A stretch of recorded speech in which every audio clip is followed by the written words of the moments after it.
Tonight, members of both houses of parliament from the two leading political coalitions engage in a battle of wits over which side forms the majority. Is the Azimio One Kenya Alliance Coalition political party a party? Is it a parliamentary political party? Also tonight, President William Ruto has a new aide de camp. By standing behind the president, the country is reminded that this is also the commander-in-chief of the armed forces. We sat down with a former ADC to bring you the untold story about their duties. Plus, tonight we shine the spotlight on Ugandan military commander General Muhoozi, whose online footprint could cause a diplomatic spat between Kenya and Uganda. Is he just a loose cannon or a calculating general with his eyes set on a big political seat? A serious and immature statement, tweet, from a senior military officer of the Uganda Defense Forces. And the Director of Public Prosecutions and the Director of Criminal Investigations have proposals for parliamentary committees performing quasi-judicial duties in the war on graft. Powers of High Court. And if people are summoned and they are not turning up, you should be able to tell the investigators and even prosecutors, and we can prosecute because they can be charged for not honoring those issues.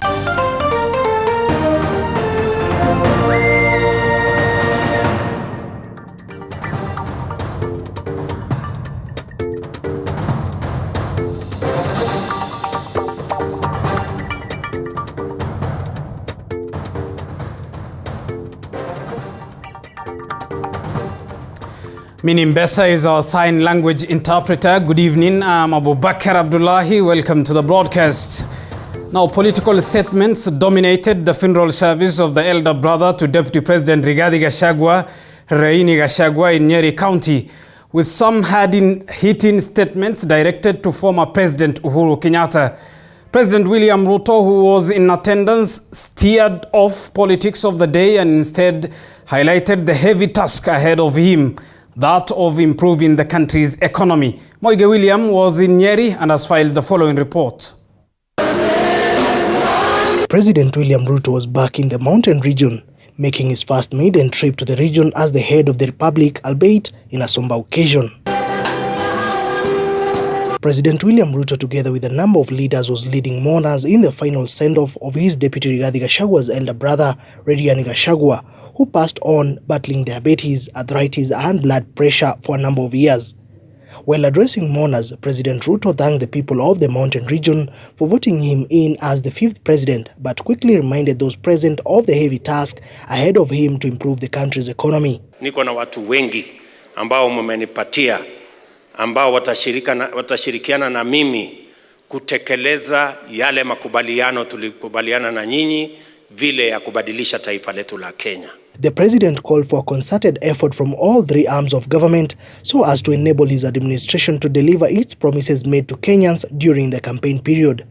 On his part, Deputy President Rigathi Gachagua affirmed his support to the president as they embark on delivering for Kenyans. The number two in command criticizing former President Uhuru Kenyatta-led administration for abandoning Ruto, who served as the deputy president. Vile wananchi wamekuwa wangwana, wametupatia nafasi ya uongozi, wametupigia kura. Na sisi tutimize wajibu wetu. The people of this region did not vote for you because you supported President Uhuru Kenyatta. They did not vote for you because of the 10-10 fraud. No.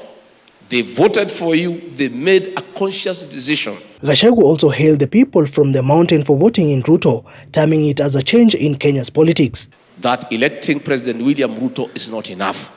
President William Ruto must succeed and turn around this country. Hata sisi tutasimama imara so that we can quickly rebuild our country, which has got a lot of challenges.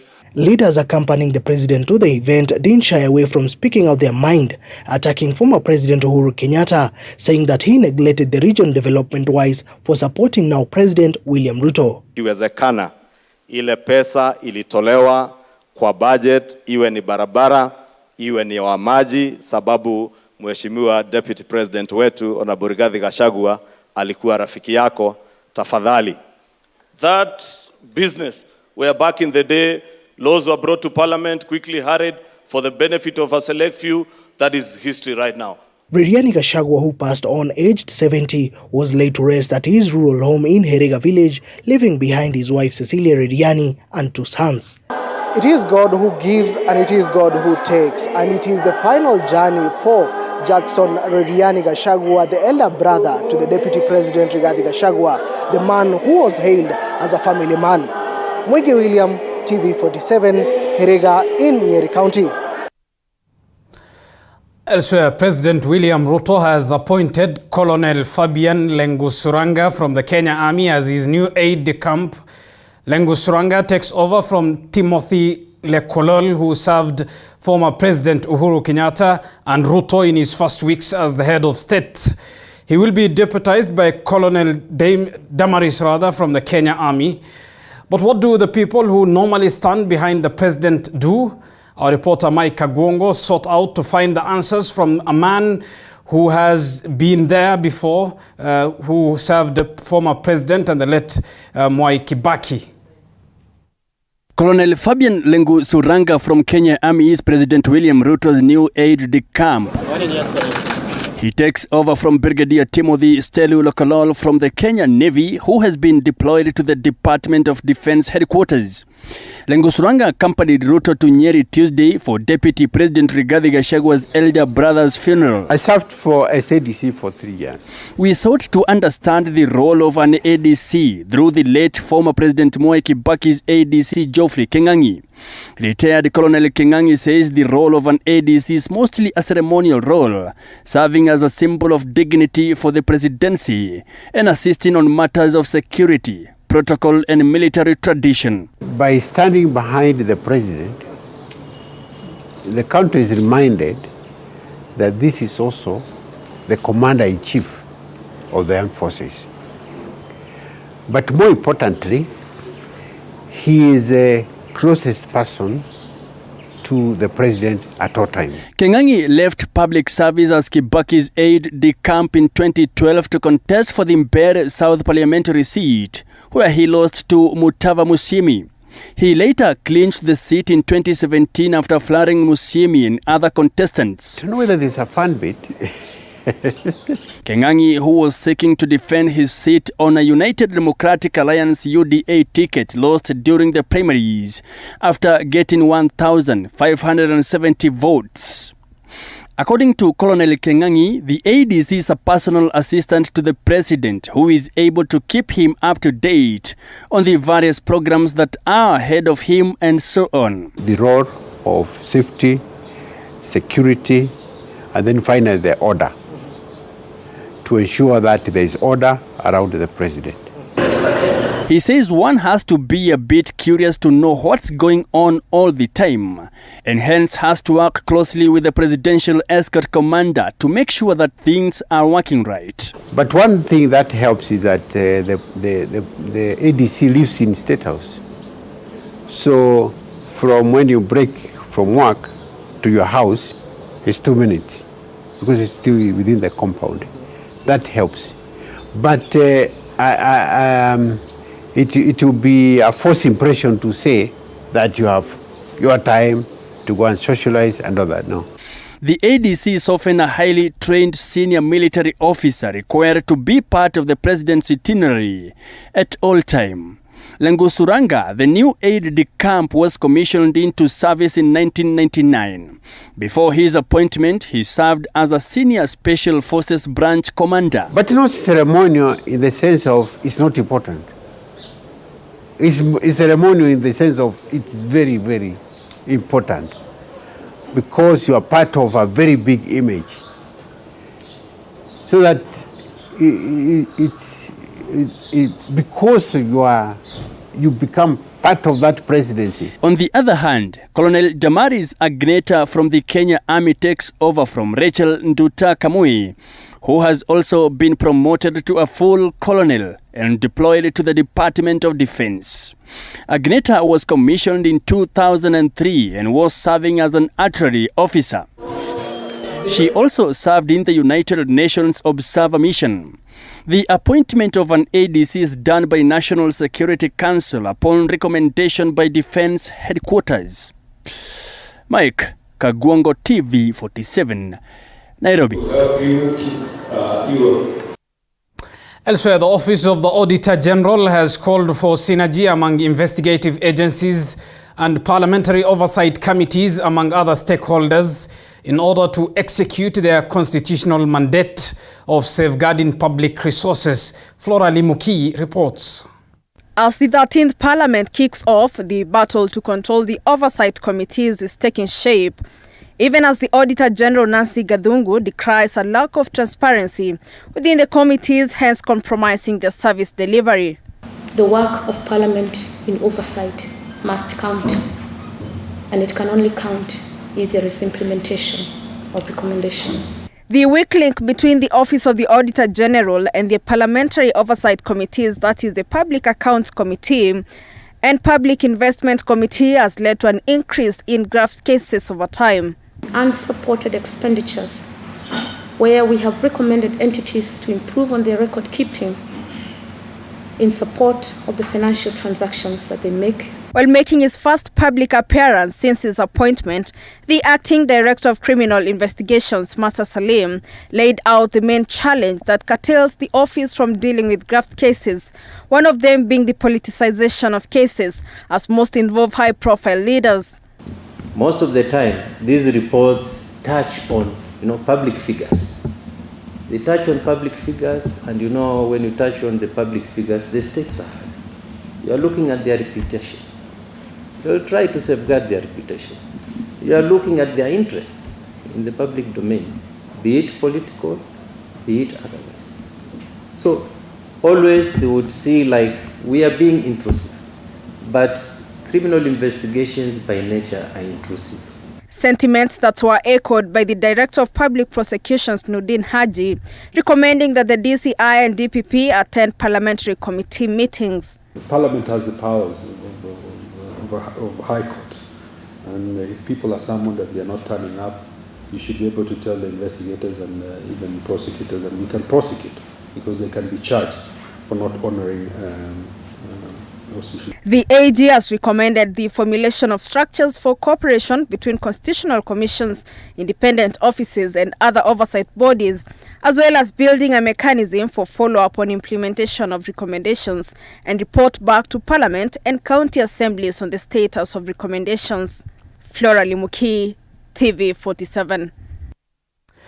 Moving on, First Community Bank has for the second time in 2 weeks come out to assure its customers that all is well at the lender amid panic withdrawals by customers. This comes following an incident on Tuesday at the bank's Wabera Street branch in Nairobi. There were long queues experienced at the branch as panic continued to build up for the better part of the day. The bank has, however, clarified that the issue of limited deposits across its branches exists. This story was produced by Andrew Juma. First Community Bank for the second time dominated media headlines after long queues were witnessed at their branches as panic continued to build up for the better part of the day. Mko 40 people hapa. Siwezi patia mtu mwingine mimi kushinda kwa hisani. Kila mtu kuna mwenye hajalipa rent, kuna school fees, kuna pesa ya stima mjalipa, kuna ration na mjanunua. The bank's chief executive officer Hussein Hassan admitted to limiting transactions due to high panic withdrawals from customers due to what he called malicious rumors. Kila mtu kwa hii venye tuko. Hussein further noting that the lender had received approval from the Central Bank of Kenya to limit some services. Former Nairobi Governor Mike Sonko was among Kenyans who took to their social media platforms cautioning those who had banked with the bank to rush and withdraw their cash. na count pesa yote na divide. Nimesema ni watu ni 40. The bank, however, condemned the circulating information for disrupting operations in various branches, leading to customer panic withdrawals. You're watching Kenya's fastest growing television. Time for us to take a short break. Stay with us. We still have a lot lined up for you.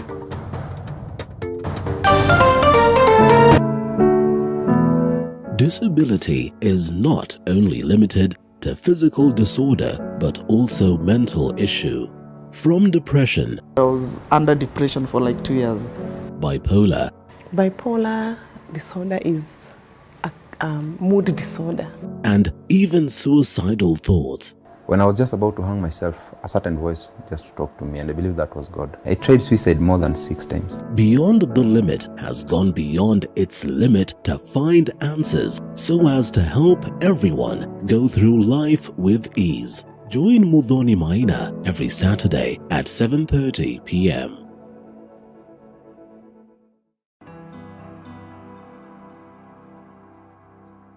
Starting this September at 8:30 p.m. on Tuesday, The Realtor brings it all to perspective. We identify a property, discuss and demonstrate the journey towards ownership. Professionals who have integrity, and from their catalog you can easily read that these are professionals who are able to deliver. Everywhere you go, you have to up your games, you have to go with the trends. Not forgetting the margins as well as the risks that come along. The runaway prices of the land. We are saying that it's something that we can never go without mentioning. Any developer will not go without mentioning price of land. Don't miss out.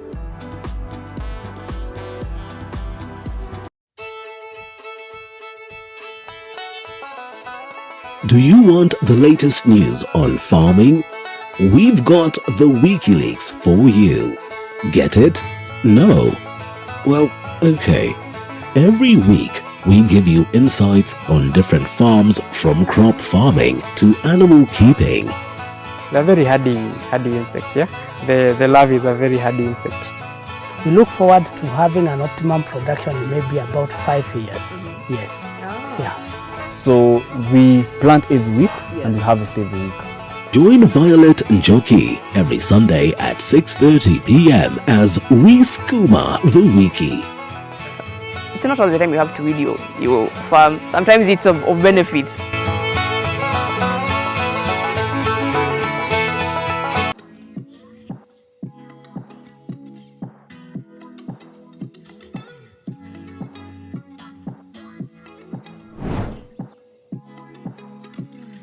Starting this September at 8.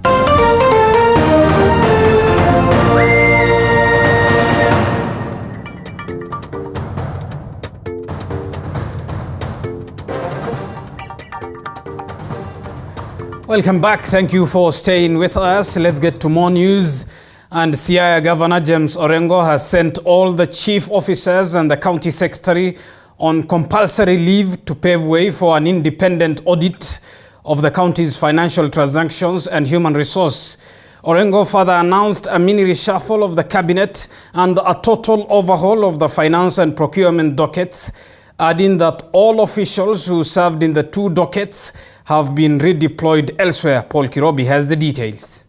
For this county to help you get chief officers and the county secretary in Siaya County have been sent on a compulsory leave, paving way for an independent audit of the county's financial transactions and human resource. The governor also announcing a mini reshuffle of the cabinet and a total overhaul of the finance and procurement dockets, adding that all officials who served in the 2 departments have been deployed elsewhere. The task force is chaired by former Auditor General Edward Oko, Adams Olo, Grace Ongile, Bella Akinyi, Peter Joseph Okoth, Jared Bwoga, and Leonard Okanda. The action has been taken to create an enabling environment for the task force to carry its work and also help the Ethics and Anti-Corruption Commission and other investigative agencies to carry out their duties without interference. All the 10 departmental accountants have been transferred to other departments or given other assignments.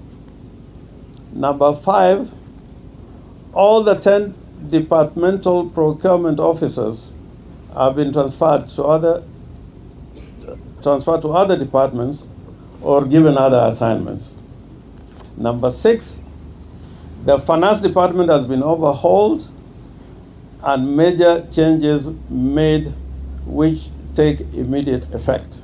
The current County Executive Committee member for Enterprise and Industrial Development, Richard Mungla, will now head the Finance and Economic Planning docket, swapping process with his finance counterpart Cleophas Ombogo, who will take over the Enterprise docket. Dr. Elizabeth Odhiambo, the CEC in charge of agriculture, will take over the Water, Environment, Natural Resources and Climate Change in acting capacity. The docket was previously handled by Mr. Mungla in acting capacity. He, however, said that all the officers sent on compulsory leave will have to make themselves available whenever required by the task force and other state agencies dealing with the matter. All the propaganda and play to the gallery. I am not going to leave any action from being taken if I deem that action to be in the public interest. I want to assure you that we want to make sure CIM moves forward by making... Moving on, Kericho Deputy Governor Fred Kirui has finally opened up about his sour relationship with Kericho Governor Dr. Eric Mutai.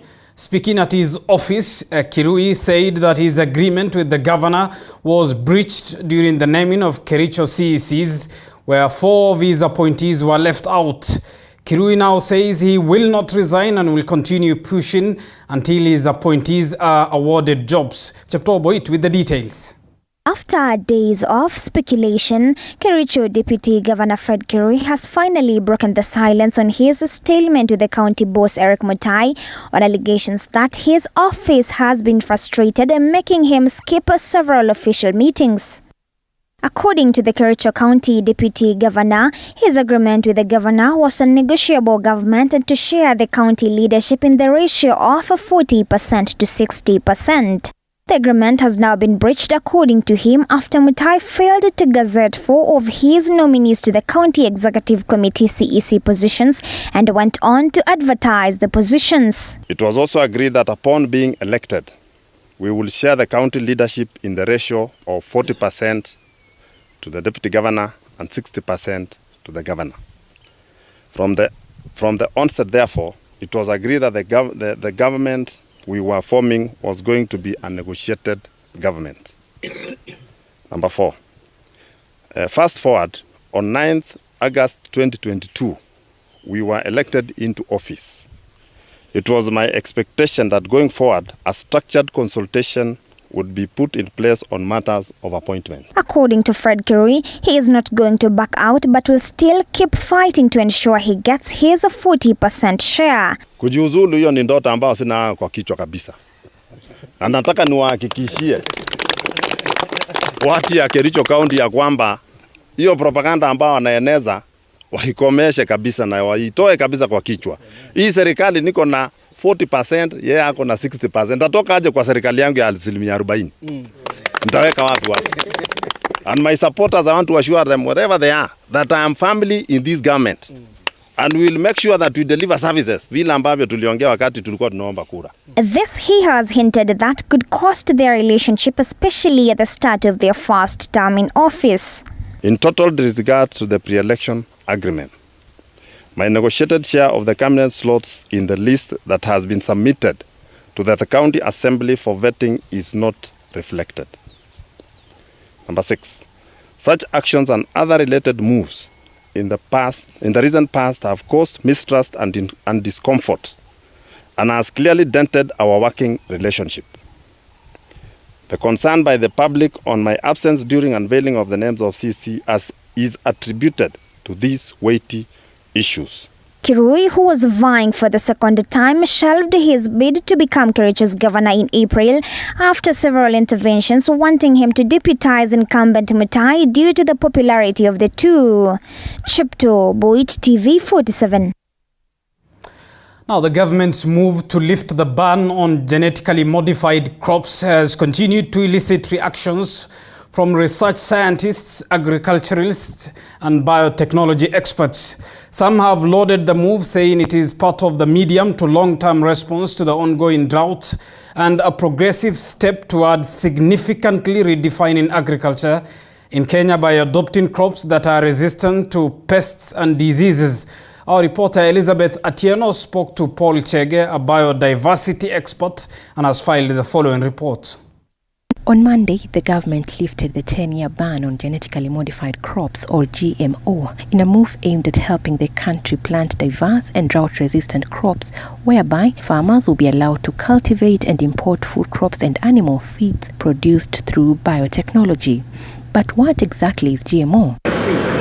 Paul Chege, a biotechnology expert, explains. Genetically modified organisms are crops that have been improved through obtaining of genes from varieties that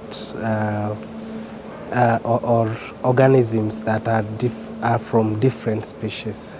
President Ruto's decision followed an earlier cabinet decision on the 19th of December 2019 when genetically modified cotton was approved for commercialization. This is after the variety proved to be resistant against African bollworm, which happens to be the most destructive and pervasive pest in cotton farming. And in the context that we are in right now in Kenya, if I may explain using BT cotton, this is a cotton, usually cotton hybrids that have been improved using genes from a soil bacteria, common soil bacteria called BT or Bacillus thuringiensis. This BT, the bacteria has properties or has characteristics in that it produces insecticidal proteins. Use of genetically modified organisms was fully embraced in 2009 when the National Biosafety Authority Act was established with the mandate to exercise control over transfer, handling and use of GMO crops. This move was well received by Kenyans, especially scientists, to the point that the country approved the application to introduce genetically modified sweet potatoes in April 2010. And even our own National Biosafety Authority, they tell us that the GMOs that have been approved are as safe as their conventionally bred counterparts. So they do not pose any additional risk as compared to the conventionally bred counterparts, the hybrids that we have been consuming. In March 2011, Kenya commenced thorough research on various genetically modified crops like bananas, maize, cotton and cassava that were bred to give crops resistance to various pests and diseases. Scientists concluded the research and waited for approval for commercial release, but that was never to see the light of day. The reason being after presidential decree by the late former President Mwai Kibaki on the 8th of November 2012, where he prohibited the importation of food crops and animal feeds produced through biotechnology. This was after the then Public Health Minister Beth Mugo linked GMO to cancer. The move was, however, castigated and labeled selfish by various stakeholders who argued that the decision would have a negative impact on the country's economy. We can't say we have moved as we would if we didn't have the ban. So it was quite a block. And so we, as Kenyan scientists, we feel very relieved. We can now operate. But then we operate under regulations by NBA. And, even the NBA was, I would say, not operating at full capacity as it would now with, there is real opportunity to regulate without the ban. Scientists now maintain that the health concerns raised are not grounded on any scientific evidence. GMOs do not cause cancer. And I don't think there is any one known cause of cancer. Since the ban, farmers decried huge losses, as was clearly depicted in January 2022, when millers raised concerns that they failed to get animal and chicken feed raw materials that were 100% GMO-free to import. This forced the government in June to ease restrictions on chicken feeds imports, allowing millers to import 99.1% GMO-free products. We have always improved crops, germplasm. We have always improved animals over the years. If we were to remain with the variety that was there originally of maize, then maybe we wouldn't have food to eat today. The United States also faulted Kenya over failure to approve GMO foods and crops, saying the measure was restricting sales of products from U.S. companies, which have been seeking potential new markets like Kenya. In August this year, the National Biotechnology Authority, NBA, commenced a search for biosafety experts to provide advice on biotechnology. The researchers advised that the use of GMO would be beneficial as it would reduce the cost of animal feeds and reduce pressure on maize meant for human consumption. The health repercussions or the health risks that may be presented by the improved varieties are not any different from those that are presented from consuming the conventionally bred varieties. Kenya is now the 30th country in the world and the 8th in Africa to embrace GMO. Elizabeth Atieno, TV 47.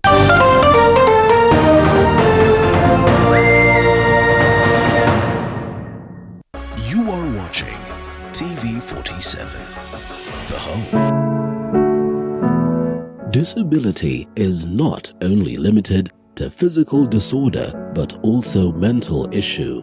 From depression, I was under depression for like 2 years. Bipolar. Bipolar disorder is a mood disorder.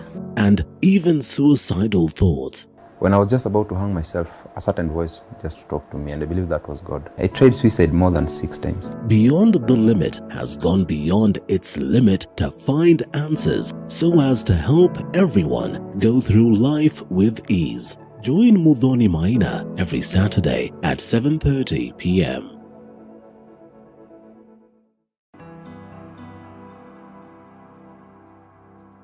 Starting this September at 8:30 p.m. on Tuesday, The Realtor brings it all to perspective.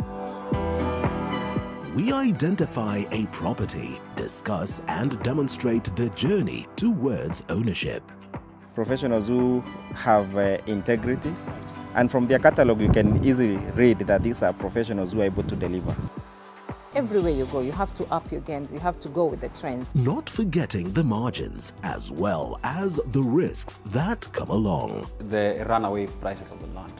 We are saying that it's something that we can never go without mentioning. Any developer will not go without mentioning price of land. Don't miss out.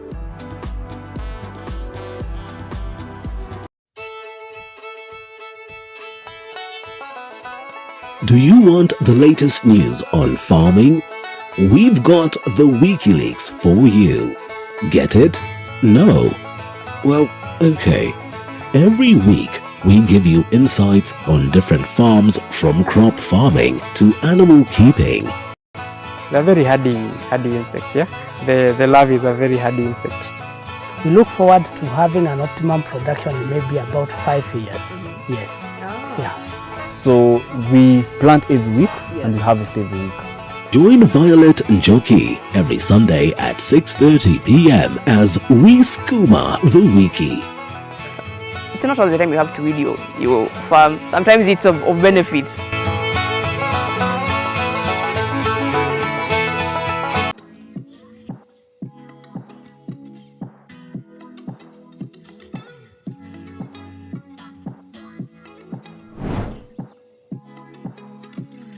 Starting this September at 8:30 p.m. Hi and welcome to The Grind. My name is Violet Njoki. We continue to provide the platform that aims to inform and educate on business-related matter. We are here to ask all the relevant questions on your behalf.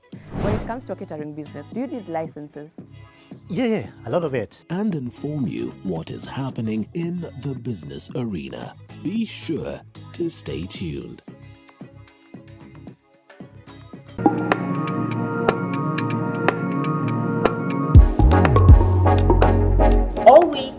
look forward to the weekend. And we are here to help you make the most of it.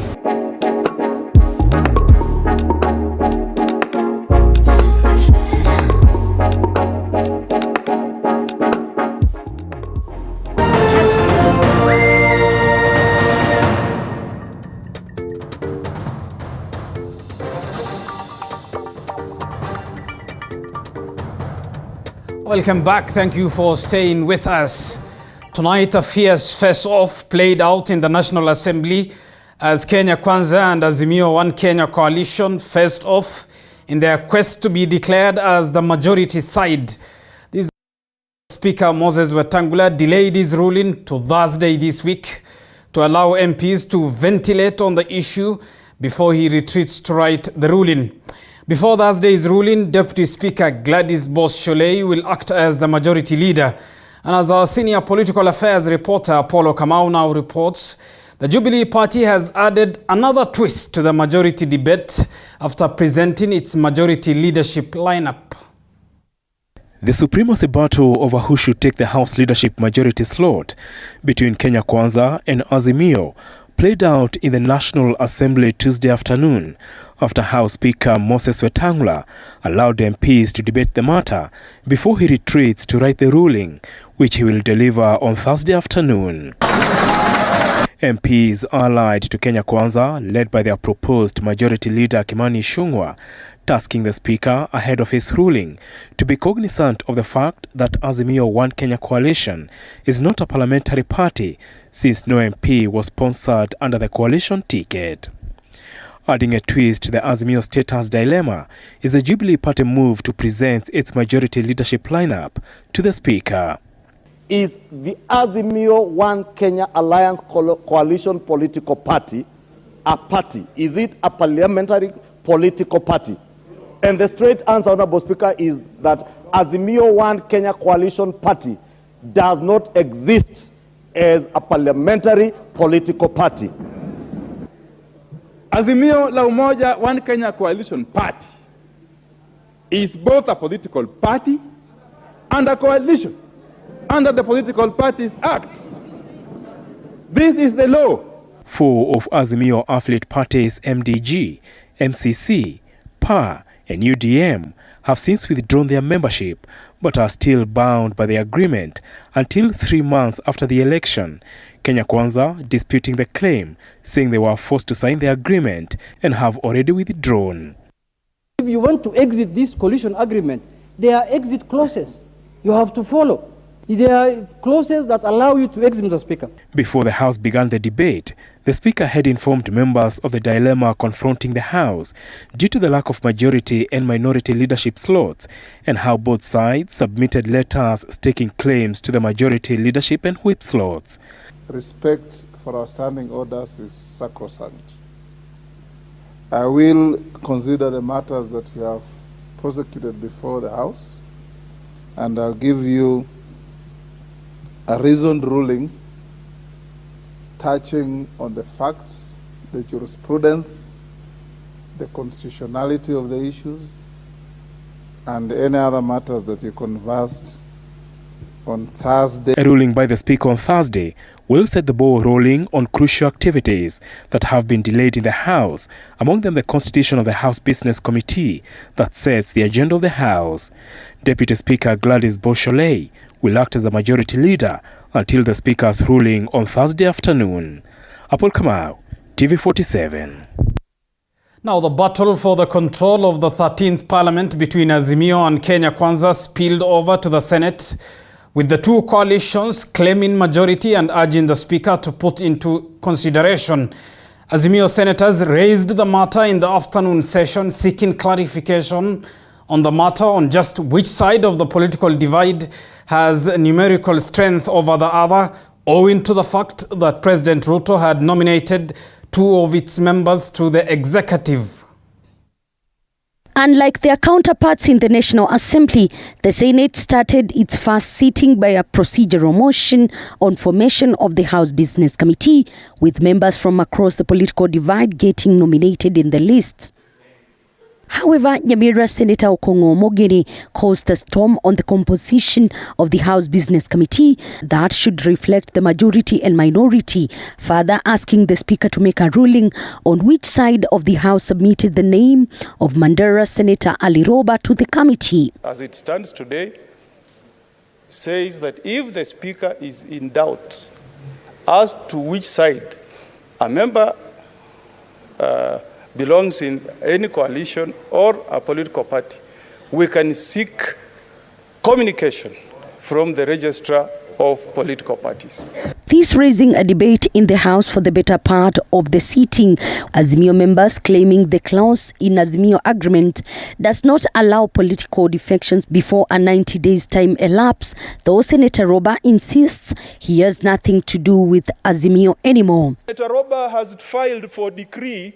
He's been granted decree Nisi. He has not been given decree absolute. He is still our wife, and they are working with him in parties, in weddings, in events, in functions. Mr. Speaker, that is bigamy. And bigamy is an offense under the law, punishable by 5 years in prison.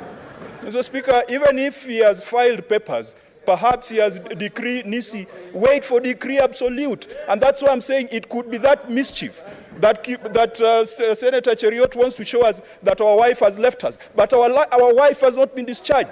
Mr. Speaker, I really want to urge that we go back and redraft this motion.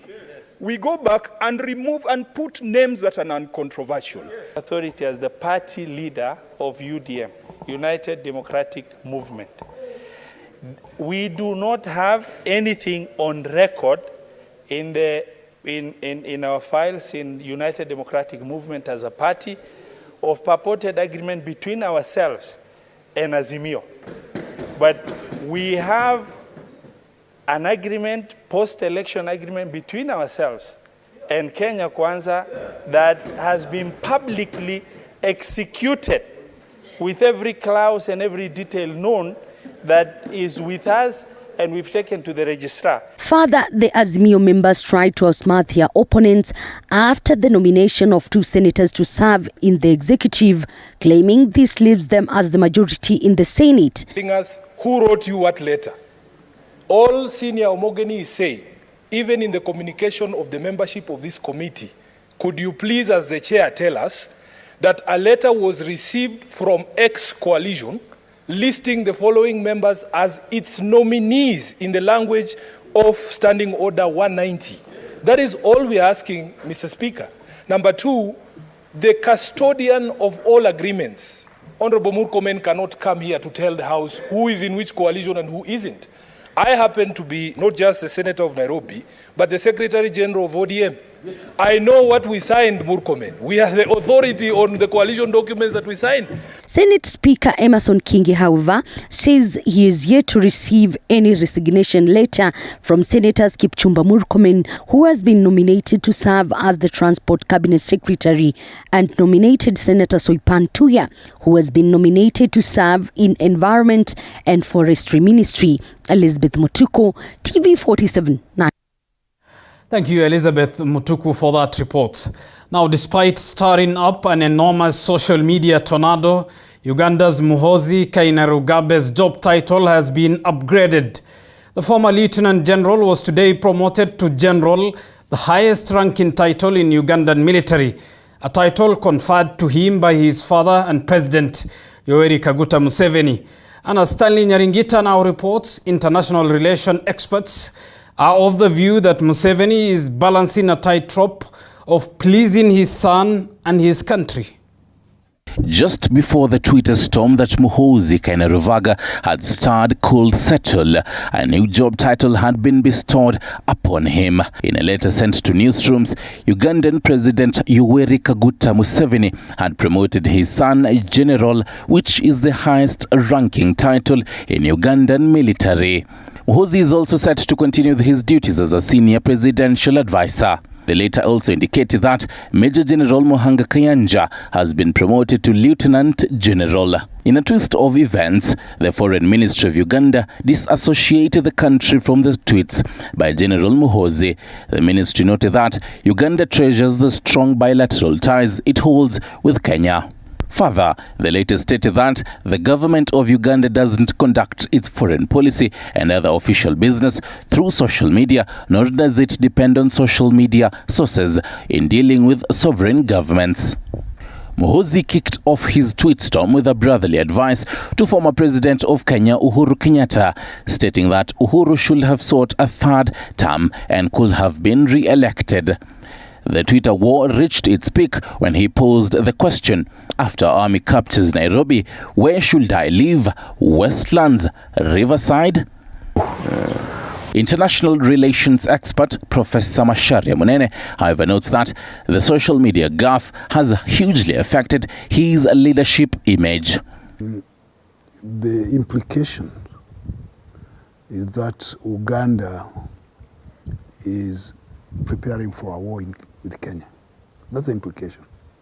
So it's a very serious and immature statement, tweet, from a senior military officer of the Uganda Defense Forces. Stanley Nyeringita, TV47, Nairobi. Now, a requiem mass for the late lawyer Paul Gucheru was held today at a Catholic church in Karen.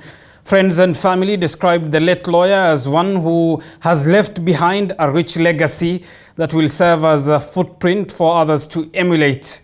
Gucheru, who passed away last week, was facing charges of extortion and witness intimidation in the case against President William Ruto at the International Criminal Court. His body will be interred Thursday at his Bahati home in Nakuru County. Despite being of little words, you're a man of great action. You are loving, composed, and courageous. You are slow to anger and always gave numerous chances to people. You lived a life of selfless service, helping others even before you could help yourself, and not expecting anything in return.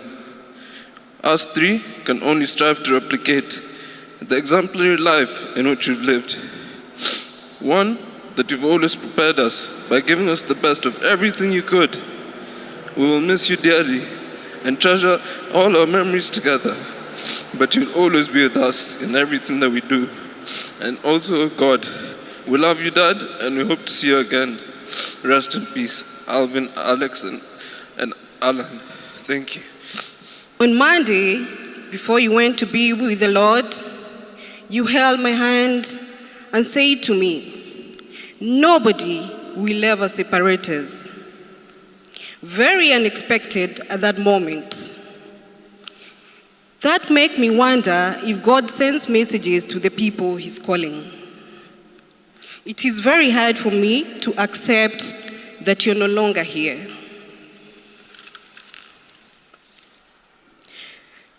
There are wounds that are hard to heal. They say time heals the wounds. But with you gone, time will instead teach us how to live with the pain of not having you.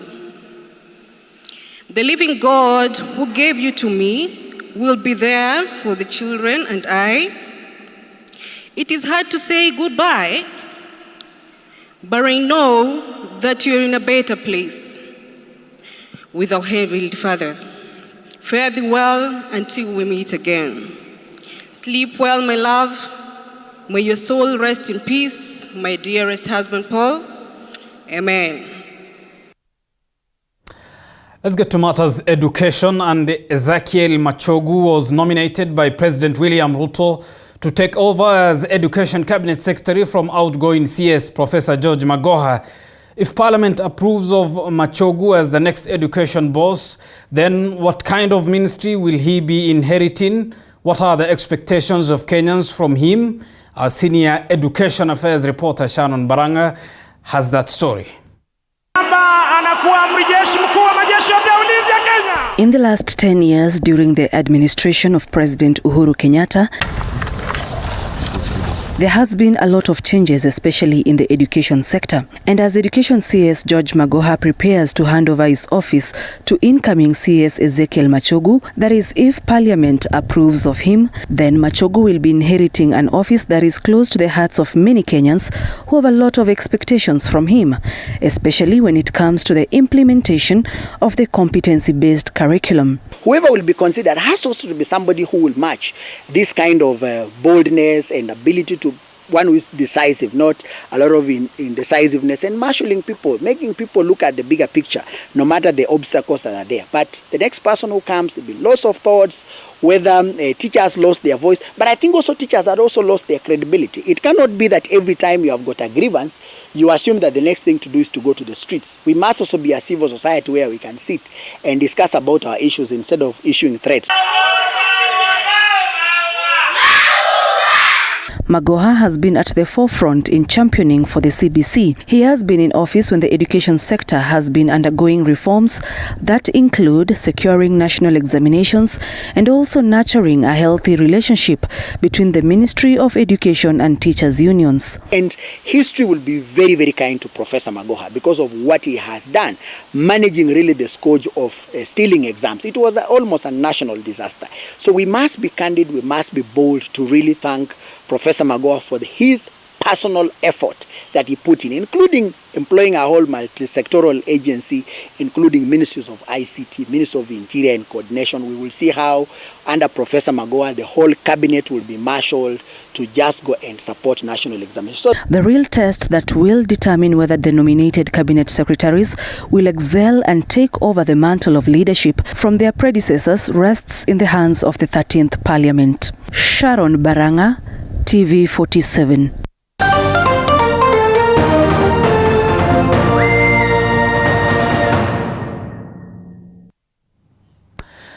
CIC Group has today launched a medical product tailor-made for cooperatives named CoopCare. The cover will cater for cooperative members and their affiliates with a minimum membership of 10 principal members with a maximum joining age being 70 years. It will cover inpatient, outpatient, maternity, dental, optical, and last expenses for cooperative members within Kenya. CIC Group Chief Executive Officer Mr. Patrick Nyaga has said that the move is aimed at extending financial protection to members by reducing their exposure to risk in the healthcare sector. You must be a member of the cooperatives, be it agriculture, be it a SACCO, any of those.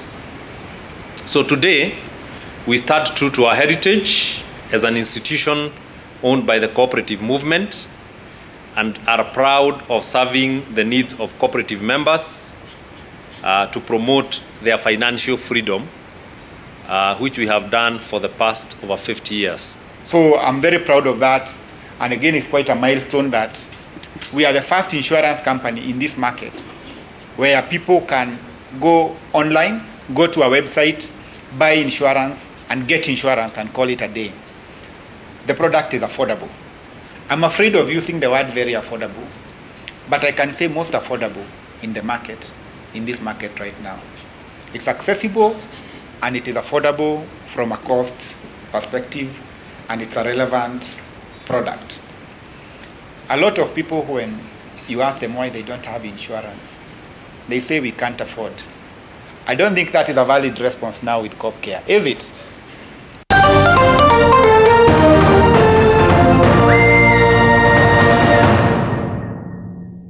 You are watching TV 47, the home of Untold. Disability is not only limited to physical disorder, but also mental issue. From depression. I was under depression for like 2 years. Bipolar. Bipolar disorder is a mood disorder.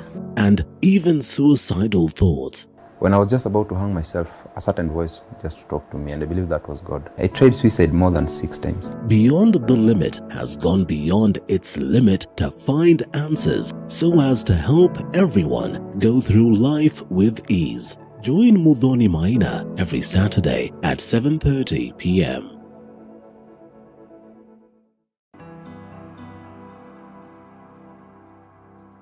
Starting this September at 8:30 p.m. on Tuesday, The Realtor brings it all to perspective. We identify a property, discuss and demonstrate the journey towards ownership. professionals who have integrity. And from their catalog, you can easily read that these are professionals who are able to deliver. Everywhere you go, you have to up your games. You have to go with the trends. Not forgetting the margins as well as the risks that come along. The runaway prices of the land. We are saying that it's something that we can never go without mentioning. Any developer will not go without mentioning price of land. Don't miss out.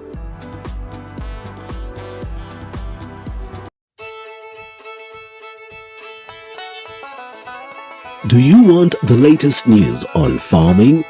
We've got the WikiLeaks for you. Get it? No? Well, okay. Every week, we give you insights on different farms, from crop farming to animal keeping. They're very hardy insects, yeah? The larvae is a very hardy insect. We look forward to having an optimum production in maybe about 5 years. Yes. Yeah. So we plant every week and we harvest every week. Join Violet Njoki every Sunday at 6:30 p.m. as we skooma the wiki. It's not all the time you have to read your farm. Sometimes it's of benefit.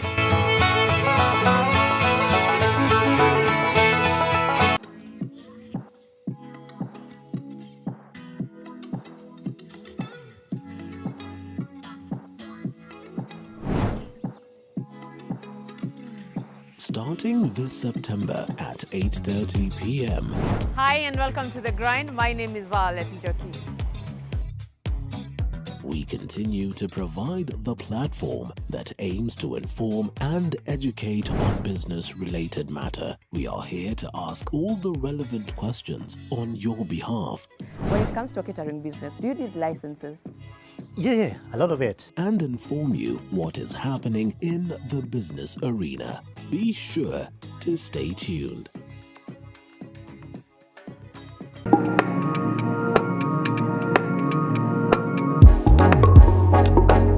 All week, you look forward to the weekend. And we are here to help you make the most of it.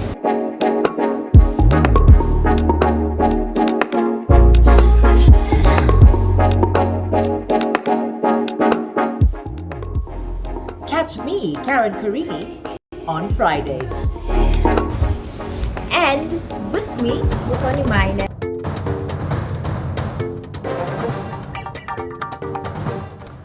Welcome back. Let's get to the world of sports. Dennis Otieno is with us in studio. Dennis, good evening. What do you have for us tonight? Good evening to Abubakar Abdullahi. Now tonight, we will be telling you about the Kenyan athletes who performed very well in the London and Berlin marathons.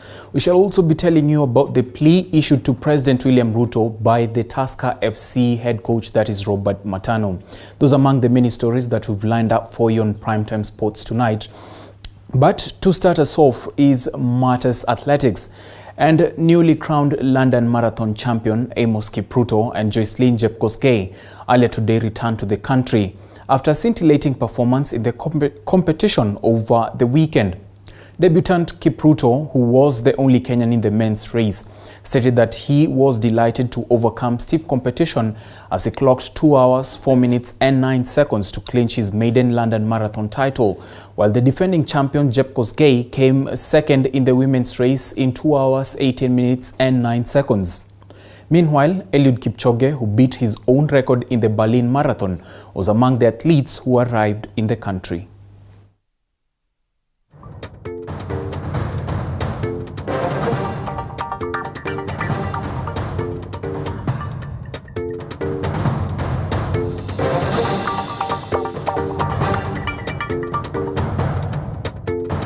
Yeah, this is a faster course. So I think London is faster course na nilifurahia tukikimbia, tulikuwa na cheering through the street. So nilifurahia hiyo sana kwa sababu uwezi sikia ile uchungu ama uwezi kuwa na ile uoga ya kusema nimekuwa peke yangu, lakini kwa sababu kulikuwa na umati wa watu walikuwa na kupatia support all the streets. Yeah. Nimalize, nilikuwa kubase but nilipata challenge kidogo juu si kupika mazoezi ya kutosha.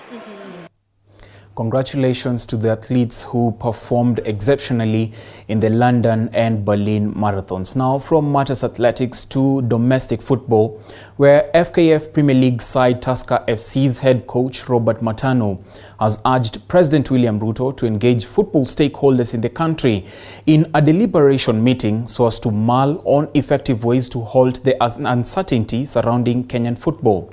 According to Matano, dirty politics and mismanagement are just but some of the many challenges affecting Kenyan football. Issues, he says, once eradicated can tremendously improve the state of football in the country. Take a look. Nafikiria anataka afanye hivyo zaidi sababu ni kitu long overdue. Government ijachukulia football serious sana. Imetuachilia sana. In fact, athletics wako more organized and mambo yao inaenda rahisi kuliko yetu.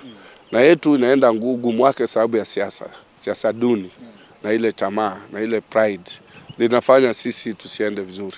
Sababu sio wewe peke yako unaweza manage football. Everybody can manage football. Hii ni mass sport.